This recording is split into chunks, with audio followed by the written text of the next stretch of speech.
नमस्कार दोस्तों, आज हम बात करने वाले हैं 3P फास्ट न्यूज़ के माध्यम से यानी यूथ स्टार पन्नू प्रेम यादव जी के बारे में, जो भोजपुरी के चहेते एक्टर हैं, जाने माने सभी के दिलों पर राज करने वाले, यानी कि हमेशा मार्केट में इनके गाने सबसे ज़्यादा सुनने को मिलते हैं।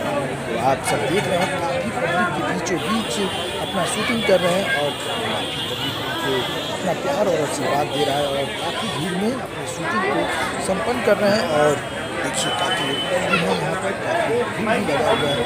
ऐसे ही अपना प्यार और आशीर्वाद देते रहिए और आप लोगों से रिक्वेस्ट है इस चैनल को ज़्यादा से ज़्यादा शेयर करें और सब्सक्राइब करें और लाइक भी करें। जो भी वीडियो देखें तो कमेंट भी करके बताएं कि कैसा लगा वीडियो, क्योंकि मैं इससे अच्छा वीडियो लेकर आप सब ऐसे ही अपना प्यार और आशीर्वाद बनाए रहें और 3P फास्ट न्यूज़ को ज़्यादा से ज़्यादा शेयर करें, लाइक करें और सब्सक्राइब। धन्यवाद।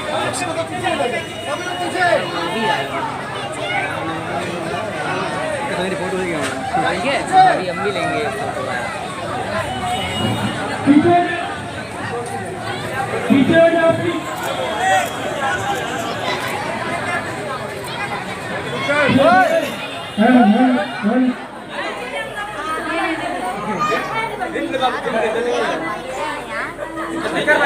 लाने दो। ड्रेस दादा बनियान नहीं दिएगा, टी शर्ट नहीं लेके आया वो। बोलो बनियान भी लेके आएगा। कैमरा कहाँ हुआ? Camera T shirt Ganpati roll करिए। गणपति रोल। मोबाइल